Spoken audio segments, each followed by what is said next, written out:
money politik itu sangat berimpact kepada individu, kepada keluarga, kepada masyarakat, karena itu ya konsekuensinya yang luar biasa gitu. Jadi bahkan kepada masa depan anak-anak yang secara pragmatis itu tidak mengetahui gimana konsekuensinya. Jadi dari sekarang kita sudah harus memberikan edukasi, pemahaman kepada masyarakat pemilih khususnya. Oleh Undang-Undang 7 2017 ini di dalam pasal 97 sangat tegas sekali bahwa Bawaslu itu diberikan kewenangan untuk melakukan pencegahan terhadap adanya praktek money politik. 2 tahun mengembalikan modal, setahun pengabdian, 2 tahun terakhir mengumpulkan modal itu serangan pajar balik.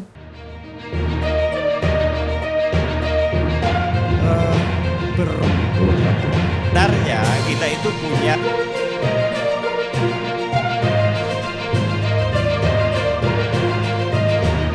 tanggapan bisa per KPU Kabupaten Kota. kalau dia pakai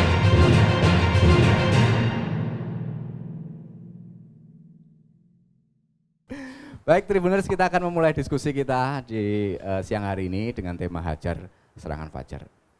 Saya akan ke KPU dulu, Ibu Cernih ya Bu.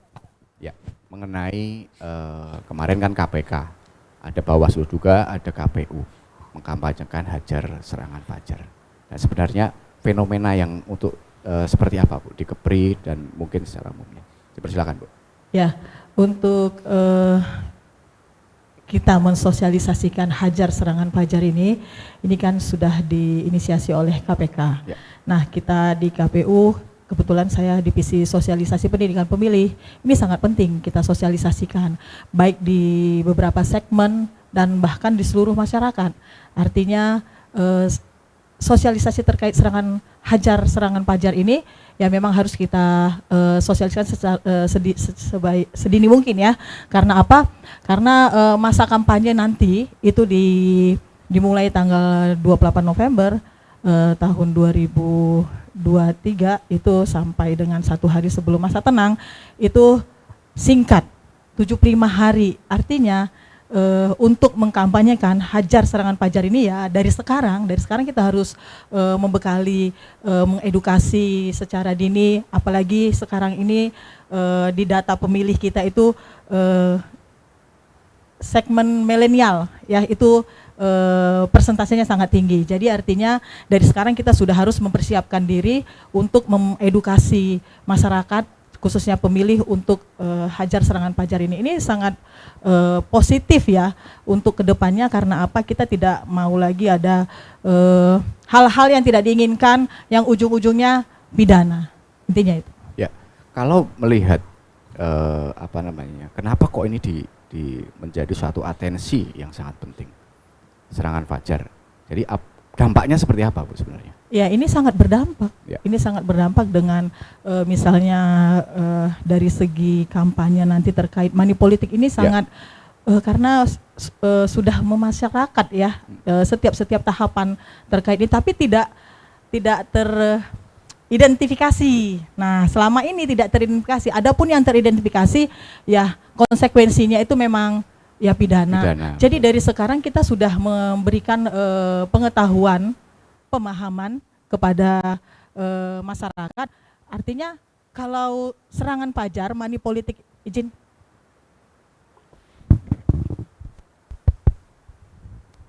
Artinya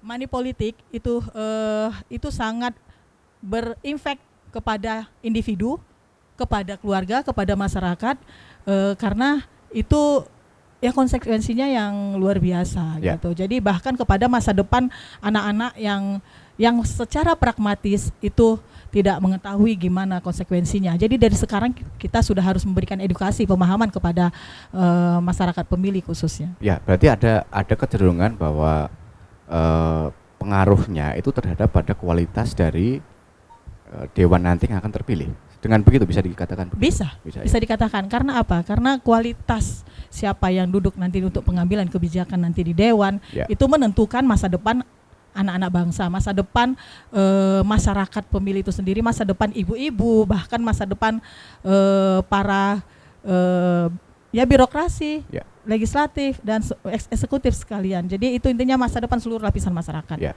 Itu sangat berimpact. Bisa dijelaskan Bu mengenai bentuk-bentuknya, bentuk yang sudah ada lazimnya. Mungkin money politik kan bukan tentu uang, apakah pemberian dalam bentuk barang segala macamnya bisa dikatakan itu yang Iya, nanti dalam berkampanye itu di peraturan KPU kemarin di nomor 23 tahun 2019 itu kan ada hal-hal bahan-bahan kampanye, alat Ya. peraga kampanye itu yang memang harus diberikan kepada pemilih ketika berkampanye, dan akan tetapi itu ada bahan-bahan kampanye seperti flyer, brosur, Ya. seperti pakaian, kaos dan lain-lain, ada beberapa itu dikonversikan dengan nilainya gitu. Jadi di PKPU 23 tahun 2019 waktu kemarin pemilu, karena itu bicara pemilu untuk tahun 2024 nantinya, mudah-mudahan regulasinya nanti kita juga masih menunggu. Ya. Akan tetapi di tahun 2019 kemarin PKPU nomor 23 itu dikonversikan dengan 60.000 bahan kampanye itu sendiri. Oke, baik. Terima kasih Bu. Nanti kita bisa perdalam lagi mengenai serangan fajar. Saya juga masih agak bingung kenapa kok disebut fajar ya, apa karena pagi ya. Padahal sekarang mungkin berganti serangan senja juga bisa kan gitu. Saya ke Ibu ke Rosnawati. Mengenai pengawasan kan. Kan ini tugasnya Bawaslu untuk mengawasi serangan fajar. Kira-kira gimana Bu pendapat Bu? Oke, baik, terima kasih. Ya. Sebelumnya tentunya saya menyampaikan apresiasi yang luar biasa kepada Tribun Batam yang sudah melakukan kegiatan ini dengan tema serangan Hajar serangan Ya. fajar. Saya kira tema ini adalah merupakan salah satu bagian dari komitmen Tribun untuk memberikan edukasi politik kepada masyarakat untuk bagaimana kita sama-sama berkomitmen untuk menolak adanya politik uang atau serangan fajar. Nah, tadi disampaikan bahwa bagaimana sebenarnya komitmen Bawaslu dalam menghadapi serangan fajar ini. Nah, sebenarnya ini serangan fajar ini adalah istilah kita ya, karena kenapa praktek money politik itu yang lebih banyak ditemukan misalnya itu pada saat serangan fajar itu yang sering beroperasi ya. Nah, tapi kalau kita mau berbicara sebenarnya beberapa pakar politik itu memaknai serangan fajar itu adalah money politik. Nah, Bawaslu tentunya ini akan sangat konsen untuk melakukan upaya pencegahan, sebagaimana juga ini menjadi amanat Bawaslu yang sudah diamanatkan oleh Undang-Undang 7 2017 ini di dalam pasal 97 sangat tegas sekali bahwa Bawaslu itu diberikan kewenangan untuk melakukan pencegahan terhadap adanya praktek money politik. Nah, salah satu upaya, bukan salah satu, ada berbagai upaya yang dilakukan oleh Bawaslu untuk melakukan upaya pencegahan itu saat ini sejak tahapan berlangsung dan kemarin kita sudah melakukan kegiatan prioritas yaitu peningkatan partisipasi masyarakat dengan terbentuknya pemantau pemilu di Batam. Ini ada pemantau pemilu lokal dari UIB di mana personilnya itu sebanyak 1073 orang, Mas. Nah, kehadiran pemantau pemilu dari UIB ini itu sangat efektif sekali membantu kerja-kerja Bawaslu dalam melakukan pengawasan di setiap tahapan yang berlangsung. Salah satu contohnya kemarin, ya meskipun ini tidak ada tema, tapi berbicara tentang bagaimana peningkatan partisipasi masyarakat. Kehadiran pemantau pemilu dari UIB ini kemarin di tahapan coklit, itu mereka turun menyebar di seluruh wilayah yang ada di Batam, dan itu alhamdulillah temuan-temuan mereka itu sangat membantu kerja-kerja Bawaslu untuk kita kemudian tindak lanjuti ke KPU, sehingga hal-hal yang menjadi potensi terhadap misalnya kualitas DPT itu bisa diminimalisir. Nah, ini juga kemudian kehadiran pemantau pemilu ini diharapkan nanti sampai pada pelaksanaan pemungutan suara dan rekapitulasi itu mereka akan mengawal itu untuk melakukan pengawasan bersama. Karena kita pahami bersama bahwa Bawaslu itu personilnya sangat terbatas. Jadi kita di provinsi aja cuma 5 orang, kemudian di Bawaslu 23 orang, sehingga dengan keterbatasan personil ini tentunya itu tidak cukup untuk kita mengawasi Kepri yang seluas ini yang geografisnya juga itu terdiri dari banyak pulau. Nah, selain dari pemantau pemilu juga kami sudah melakukan MOU di beberapa perguruan tinggi di Kepri, baik itu di Batam, Tanjung Pinang. Kemudian untuk di Tanjung Pinang kita bekerja sama dengan Stisipol juga dan beberapa perguruan tinggi lainnya. Tapi yang saat ini memang untuk di Stisipol itu kita mahasiswa magang itu sampai ke pelosok, sampai ke kecamatan, Pak. Jadi mereka ini menjadi perpanjangan tangan atau mitra Bawaslu sampai kecamatan, sehingga kita mengharapkan ketika misalnya mereka ini menemukan adanya potensi-potensi pelanggaran, inilah yang bisa menjadi mitra kita untuk melaporkan. Nah, dan sasaran kita tentunya itu adalah lebih juga memang terfokus pada pemilih pemula, karena mahasiswa, kemudian sekolah-sekolah. Nah, hari ini alhamdulillah kita ini ada program lagi adalah Ghost to School. Jadi kita ini di Batam ini ada berapa sekolah, ada lebih dari 10 sekolah kita menyebar untuk melakukan kampanye atau sosialisasi kepada pemilih pemula yang mana mereka ini adalah merupakan objek vital dalam mengawal juga pesta demokrasi untuk lebih berkualitas. Jadi gitu. Ya. Kalau dari waktunya kira-kira yang paling rawan itu gimana? Apakah mulai sekarang sudah diawasi atau nanti satu hari sebelumnya yang paling rawan? Iya. Jadi kalau kita berbicara praktik money politik, sebenarnya ini ada tiga tahapan yang berpotensi itu. Ya. Yaitu yang pertama itu adalah di tahapan masa kampanye yang sudah disampaikan tadi oleh Ibu Jernih dari KPU itu 75 hari. Kemudian di masa tenang. Nah, dan yang ketiga itu di masa pemungutan suara. 3 tahapan ini adalah merupakan tahapan-tahapan krusial di mana potensi pelanggaran money politik itu sangat besar. Sehingga disinilah kemudian juga di kesempatan ini saya menghimbau kepada seluruh elemen masyarakat, tidak hanya kami di penyelenggara, tapi tentunya kita semua punya tanggung jawab untuk mengawal bersama agar supaya kita memiliki komitmen dan kesadaran tinggi untuk menolak politik uang itu. Karena kita pahami bahwa bahaya politik uang ini itu sangat mencederai kemurnian demokrasi kita. Dan tentunya di sinilah kemudian peran masyarakat akan menentukan nasib pemimpin kita. Ketika di prosesnya aja sudah tercederai, maka ini akan melahirkan pemimpin-pemimpin yang kualitasnya sangat rendah, yang tentunya tidak akan memikirkan kesejahteraan rakyat, tapi hanya sekedar memikirkan bagaimana kepentingan dirinya sendiri. Nah, tentunya kita tidak menginginkan hal itu terjadi di KPU. Ya, artinya kalau kita berbicara money politik itu kan ada seperti orang dagang, ada penjual dan ada pembelinya. Dalam hari ini penjual mungkin caleg dan partai politik, pembelinya adalah masyarakat. Nah, kalau untuk di partai politik yang dilakukan Bawaslu seperti apa? Sebagai sesuatu yang ataupun sosok yang mungkin menjadi pelaku nantinya. Iya. Jadi memang salah satu tugas kami itu adalah melakukan pencegahan dalam bentuk sosialisasi. Nah, tentunya sosialisasi ini itu banyak hal ya. Yang pertama upaya pencegahan sosialisasi, kemudian yang kedua tentu himbauan kepada partai politik. Jadi di seluruh tahapan kita sudah melakukan himbauan baik itu kepada KPU sebagai pelaksana teknis, kemudian ke partai politik sebagai aktor dalam pelaksanaan pesta demokrasi ini. Kita sudah menghimbau di seluruh tahapan, dan ini nantinya tentunya sebelum masuk tahapan kampanye kita sudah menghimbau. Bukan nanti aja.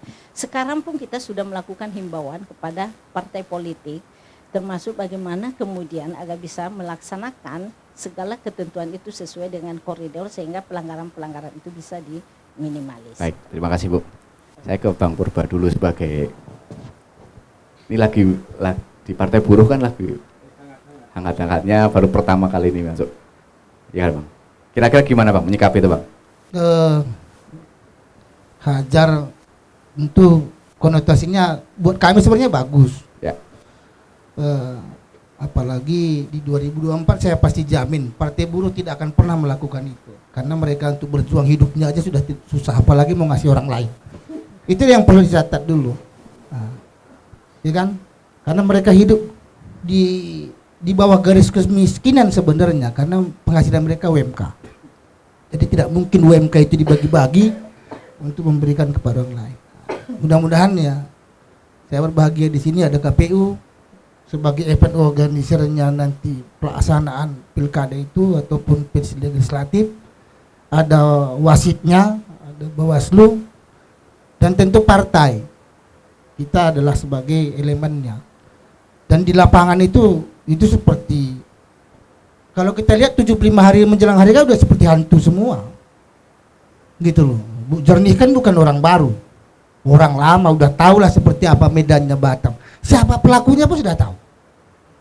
Cuman bagaimana menangkapnya, ini aja komitmen kita. Mudah-mudahan, saya berharap tidak ada di antara kita bertiga di sini. Kebetulan saya kan tidak maju. Gitu ya. Jadi jangan, kalau ngintip saya tidak akan dapat. Gitu loh. Tapi ini kan kita bilang udah berapa kali legislatif ini menjadi transaksional. Dan apa yang kita dapat? Hasilnya.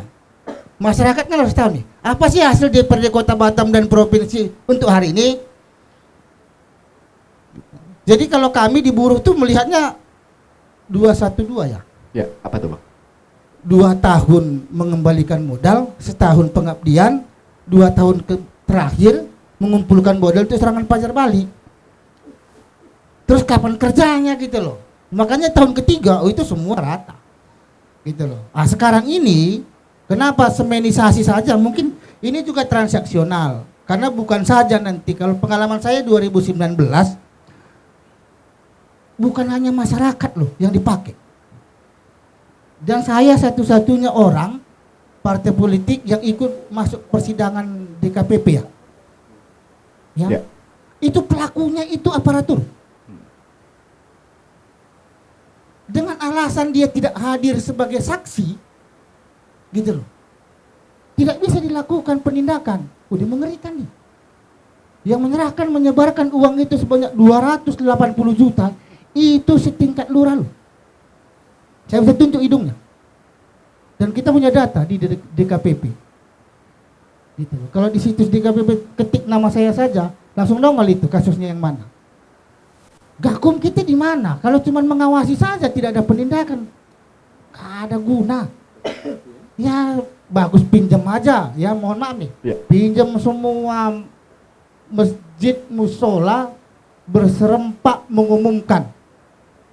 Nah kita bisa bagus lewat MUI saja kan, buat fatwanya haram menerima itu kan gitu. Kalau tidak ada implementasi tindakannya, kita hanya cuma mengawasi terus. Hukuman tidak ada sampai hari ini. Yang malah kena KPU pula satu gerombolan kan? Gitu loh. Ini mau kita kemana? KPU kena, tadi kan ada penyebab. Ya. Yang itu ada nggak hukumannya? Nggak ada. Nah, ini yang perlu mungkin ke depan punya strategi baru lah. Ya kan? Kalau pakai strategi lama nggak ini nih. Kebetulan ini kita banyak berharap di KPU. Kebetulan senior saya juga ada di situ, Bung Ferry Manalu, kan gitu ya. Bawaslu 2 kali ketemu sama ketua, cuman memperingatkan partai buruh, demo buruh jangan ikut pakai baju partai buruh itu terus. Sedangkan yang kita targetkan nanti mencari pemimpin. Pemimpin seperti apa yang kita inginkan? Punya integritas untuk memajukan, terutama di SDM masyarakat. KP tidak akan jadi apa-apa karena masyarakatnya tidak punya SDM yang besar, yang tinggi. Kan begitu. Komitmen seperti apa yang kita inginkan untuk DPD provinsi ke depan. Kalau bicara tentang partai buruh, ada nggak keinginan anggota dewan ini satu saja untuk membuat perda tentang ketenagakerjaan yang mengikat, yang di atasnya level undang-undang. Karena undang-undang itu kan bicara jual minyak, itu headnya. Harga eceran terendahnya undang-undang itu. Jaring pengaman, itulah undang-undang. Ada nggak keinginannya? Sehingga dengan kualitas DPRD yang bagus, pengawasan yang bagus, 3 fungsi DPR itu jalan, aparaturnya pun bagus. Disnaker tidak akan mungkin main-main terhadap nyawa orang, ya kan gitu. Nah, ini mungkin kalau kita komitmennya sih kita bangun hari ini, tapi konsisten sampai hari H. Nah, jangan kita bangun hari ini tapi tidak konsisten di hari H, malah nanti orang-orang kawan-kawan juga semua pelakunya. Gitu loh. Saya dulu 2014 nangkep kawan satu partai.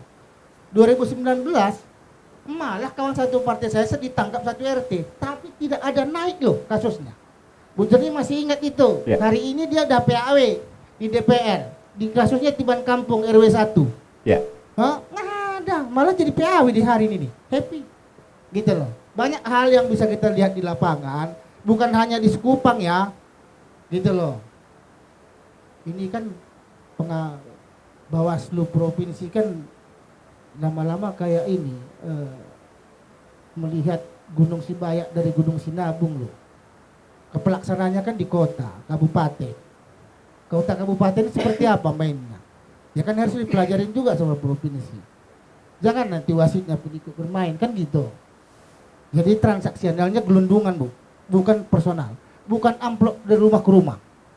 Tapi oknum yang menerima sekian ratus juta Paket atau gitu. ya paket dan menyiapkan suara sekian gitu loh.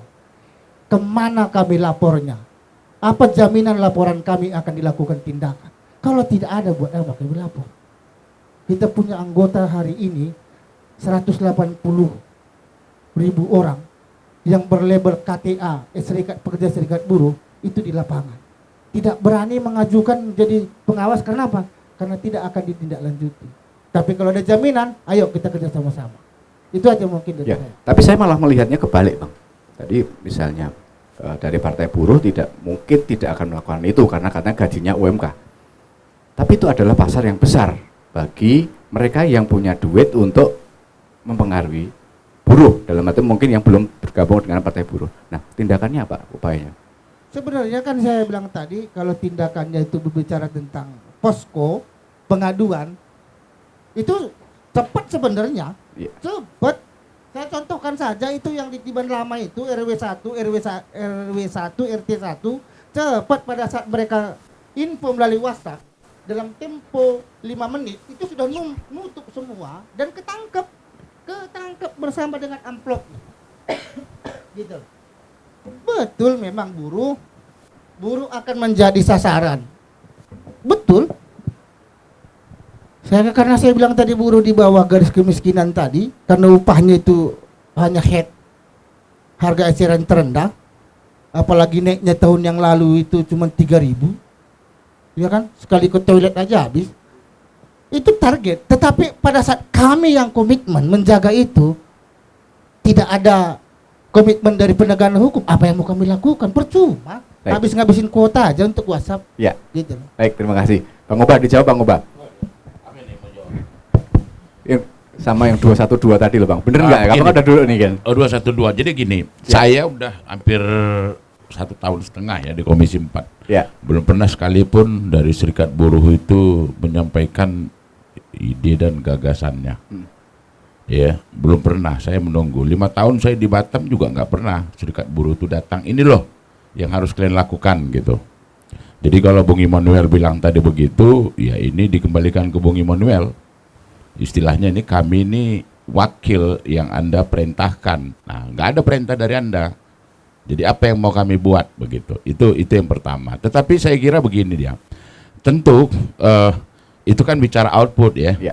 Output dari hasil pemilu yang terjadi. Saya mungkin masuk dulu ke hal yang konseptual. Yang pertama adalah menyangkut soal hajar ya, serangan fajar. Ini dari Jakarta juga dilakukan KPK. Menarik bahwa KPK merilis 95% ya, faktor orang memilih karena uang. Dan ini fenomena umum yang terjadi. Dan tentu apa yang dilakukan Tribun ini adalah satu upaya, saya sependapat tadi dengan Bu Jorni dan Bu Ros ya dari Bawaslu. Ini adalah satu forum yang sangat penting dan bagus untuk pendidikan politik.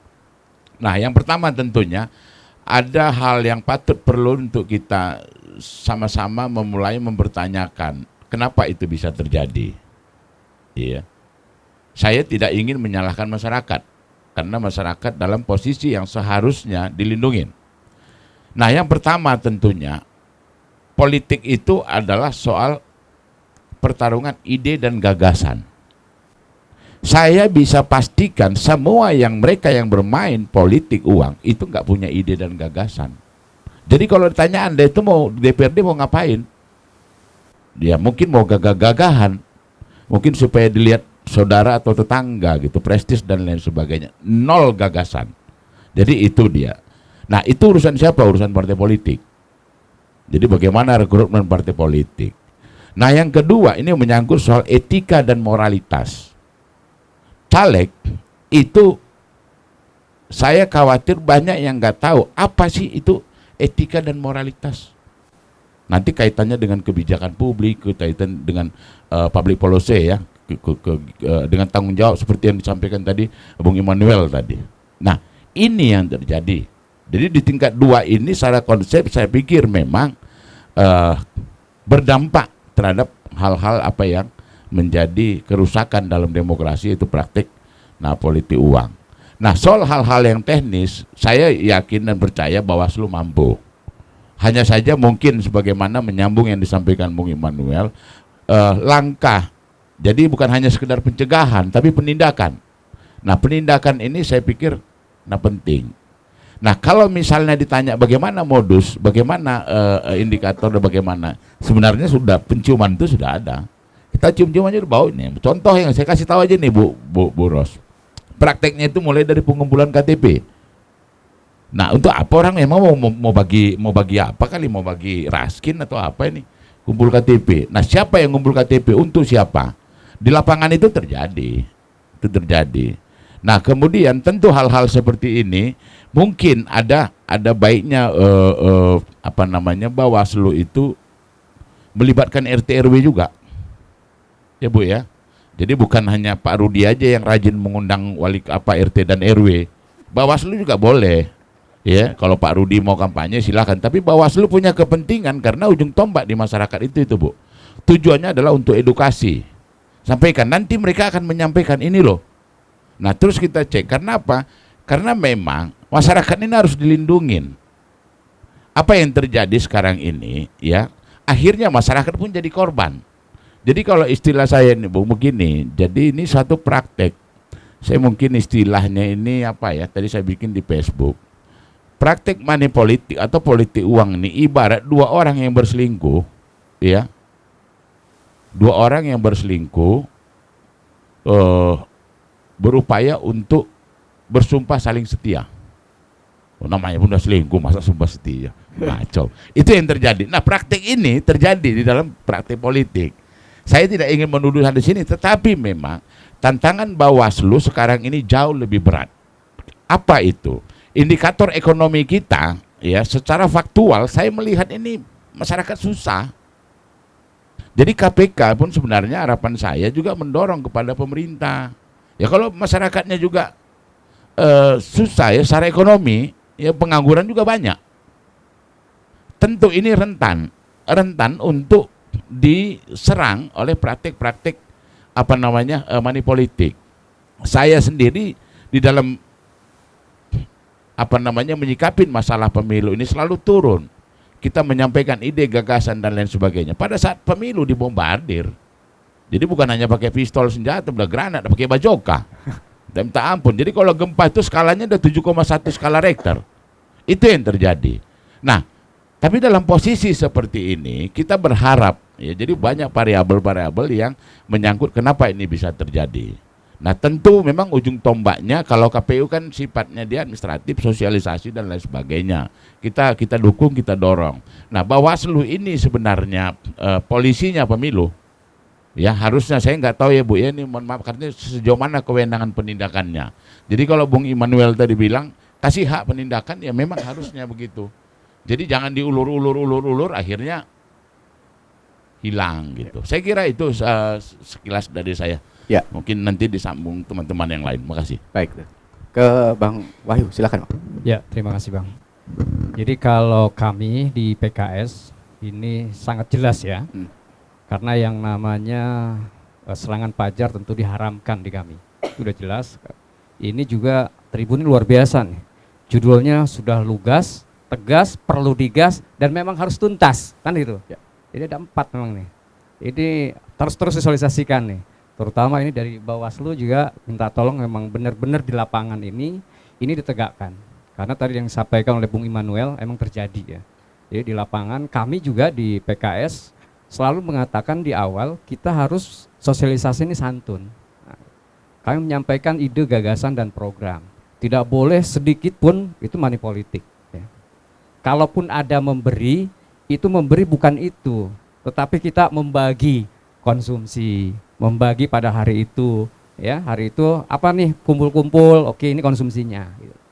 Jadi seperti itu. Jadi memang hal tersebut serangan pajar memang kami haramkan semua. Jadi di awal dari mulai tingkat atas sampai ke bawah itu tidak dibolehkan.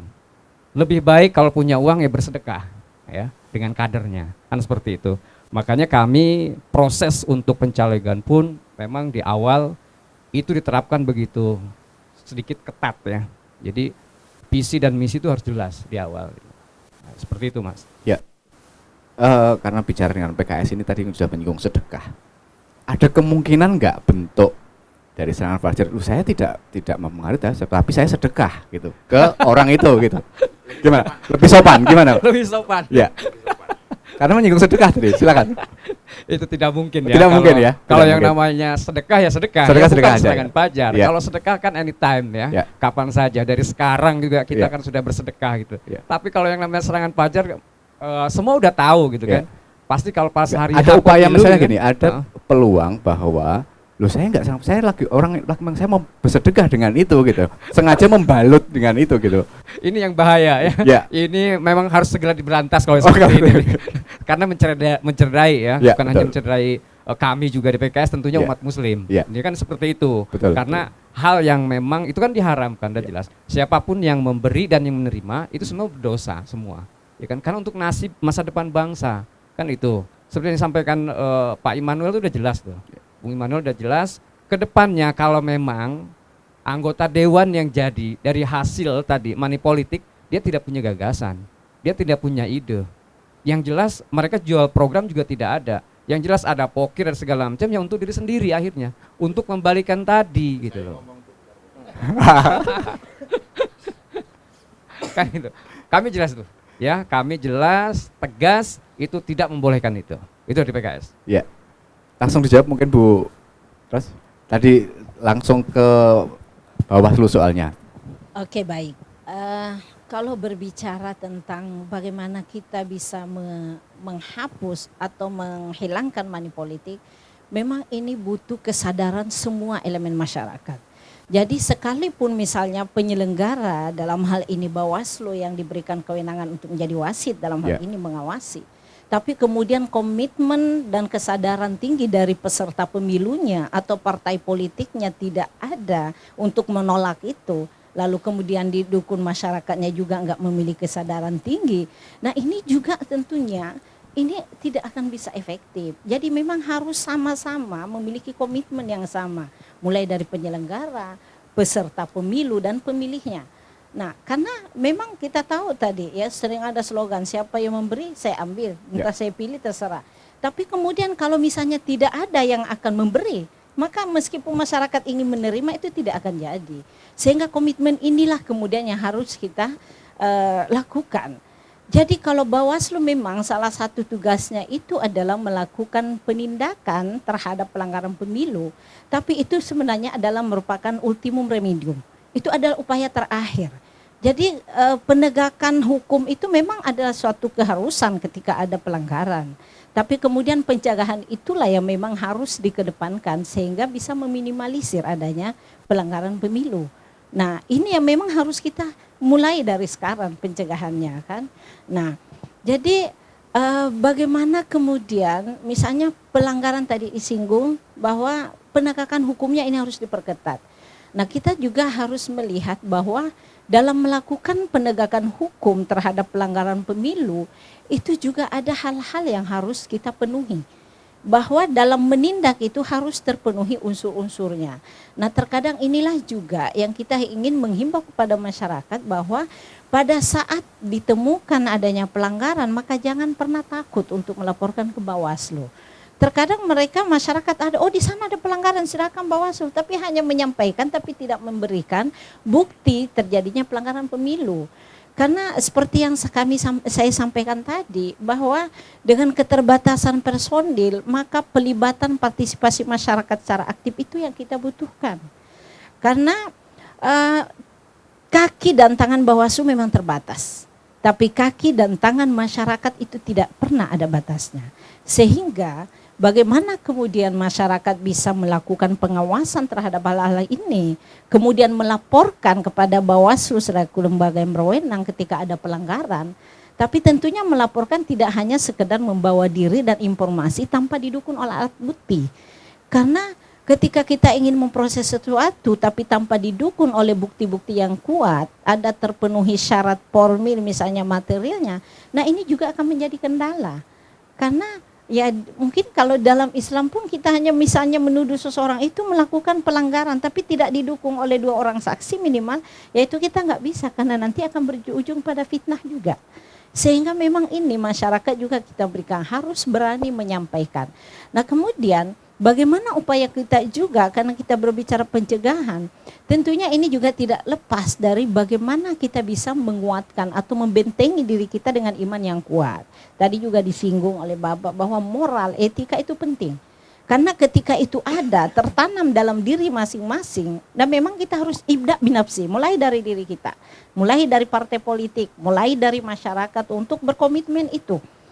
Karena kalau misalnya memang ada iman yang kuat, maka tentunya kita akan takut untuk melaksanakan pelanggaran yang memang itu akan merusak masa depan bangsa kita, terutama masyarakat di Kepri. Karena tentunya kita mengharapkan bagaimana kemudian pemimpin-pemimpin yang lahir ini bukan untuk mencederai demokrasi atau menjebak rakyat untuk bagaimana kemudian bisa memilih bukan atas dasar hati nurani. Tapi bagaimana kemudian partai politik itu betul-betul menjual visi misi, program kerja, dan sekali lagi peserta pemilu atau partai pemilu memiliki kewajiban untuk melakukan edukasi kepada konstituennya, kepada masyarakat. Sehingga masyarakat yang akan memilih juga mengerti mana yang layak untuk dipilih gitu kan. Nah memang kita semua kita memiliki hak untuk memiliki kewenangan, kewajiban untuk mensosialisasikan. Karena salah satu faktor itu karena pemahaman masyarakat yang kurang, sehingga tadi menghalalkan segala macam cara, termasuk juga ya yang pelaku, aktornya itu juga ya memang perlu kita sosialisasikan. Jadi Bawaslu tidak bisa hanya sendiri dalam memperjuangkan ini, dalam mencegah ini, tapi semua elemen masyarakat harus memiliki komitmen yang sama. Karena ketika penyelenggaranya berintegritas, partai politiknya, peserta pemilunya berintegritas, dan pemilihnya berintegritas, tak ada Bawaslu pun tak masalah. Nah, tapi ini yang menjadi masalah kita. Sehingga dia mengawasi pun masih melakukan, apalagi tidak. Nah, makanya komitmen ini yang perlu kita bangun. Saya kira itu, Pak. Ya. Makasih. Lebih efektif menyadarkan partai politik atau menyadarkan rakyatnya, Bu? Kira-kira. Dua-duanya. Dua-duanya Dia ya? adalah 2 mata uang yang tak bisa dipisahkan. Masyarakatnya sadar, pas partai politiknya, peserta pemilunya nggak sadar misalnya, nggak komit, ya nggak bisa. Baik. Ya, jadi harus semua. Jadi bukan cuma partai politik, dua-duanya penyelenggara harus sama, berintegritas, partai politiknya berintegritas, dan pemilihnya berintegritas. 3 elemen ini dan masyarakat insya Allah aman kita di Kepri. Baik, terima kasih. Tribuners, begitulah obrolan kita dalam satu segmen, tapi kita akan break sejenak. Pasar Senin ramai orangnya. Belilah pisang sama batang. Tebar pesona, bolehlah sekarang. Yang tak boleh, tebar uang. Kita break sejenak.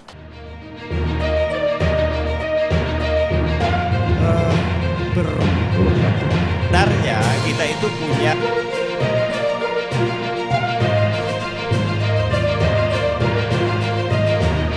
Tanggapan bisa KPU Kabupaten Kota